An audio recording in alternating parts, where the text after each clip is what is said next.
गणपती बाप्पा मोरया, मंगलमूर्ती मोरया. तर मित्रांनो, तुम्हाला माहित आहे का, गणपती बाप्पा म्हणल्यानंतर सर्वजण मोरया या नावाची घोषणा का देतात? गणपती बाप्पा मोरया ही वेळ आजपर्यंत आपण किती वेळा म्हणालो हे आपल्याला सुद्धा माहीत नसणार. जय जयकार करताना मोरया का म्हटले जाते हा प्रश्न आपल्याला कधी पडलाच नाही, कारण आपण जेव्हा बघतो की इतर कोणी गणपती बाप्पा म्हणतात तर त्यांच्यासोबत आपण पण मोरया म्हणतो. पण तुम्हाला माहित आहे का की गणपती बाप्पा म्हटल्यानंतर मोरया ही घोषणा का देतात? हेच आपण या व्हिडिओच्या माध्यमातून जाणून घेऊया की मोरया हे नाव नक्की कसे पडले.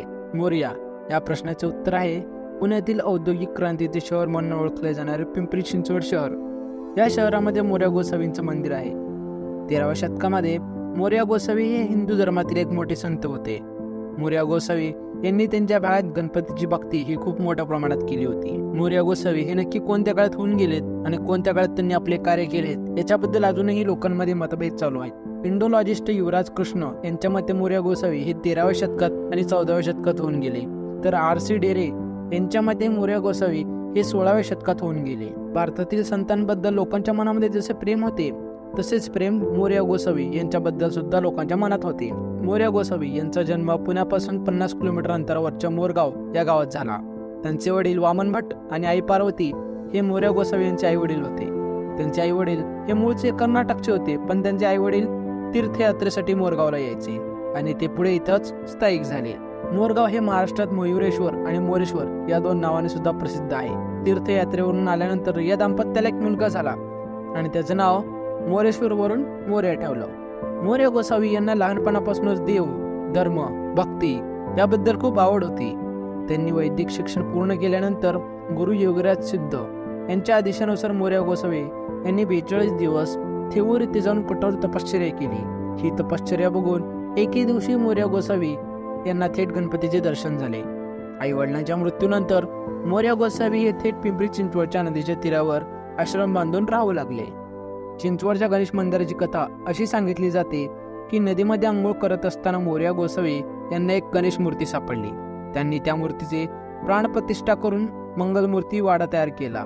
मोरया गोसावी यांच्याबद्दल अनेक कथा सांगितल्या जातात, जसे की त्यांनी नेत्रहीन मुलीला दृष्टी दिली होती. चिंचवडवरून जेव्हा ते मोरगावला जात असतात तेव्हा त्यांच्या दरवाजेचे कुलूप हे आपोआप उघडले जात होते. अन्नदान करून त्यांनी अनेक गरजू लोकांची भूक सुद्धा भागवली होती. मोरया गोसावी यांच्याबद्दल लोकांच्या मनामध्ये प्रचंड आदर व प्रेम होते. मोरया गोसावी यांनी संजीवन समाधी घेतली. त्यांच्या मुलाने 17व्या शतकात समाधीवरती एक मंदिर उभे केले. असे म्हटले जाते की संत तुकाराम हे मोरया गोसावी यांना देव म्हणूनच हाक मारत होते. त्यामुळे पुढे त्यांच्या परिवाराने देव हे आडनाव धारण केले. चिंचवडच्या गणेश मंदिरात मोरया गोसावी यांच्या 6 वंशजांची मंदिर आहेत. मोरया गोसावी यांच्यानंतर चिंतामणी देव आणि नंतर नारायण देव हे तेथील उत्तराधिकारी झाले. पुणे जिल्ह्याच्या राजापत्रात एक गोष्ट आहे की औरंगजेबाने नारायण देव यांना एकदा मोस पाठवले होते आणि नारायण देव यांनी त्याचे रूपांतर एका चमेलीच्या फुलात केले होते. याला प्रसन्न होऊन त्यांना औरंगजेबाने 8 गाव म्हणजेच बानेर, चिखली, चिंचवड, चरोली, बुद्रुक, चिंचोली आणि भोसरी त्यांना भेट म्हणून दिली होती आणि आज ही गावं ही आज पुण्याची उपनगर झाली आहेत. या शहरांचा मोठ्या प्रमाणात विकास झालेला आहे.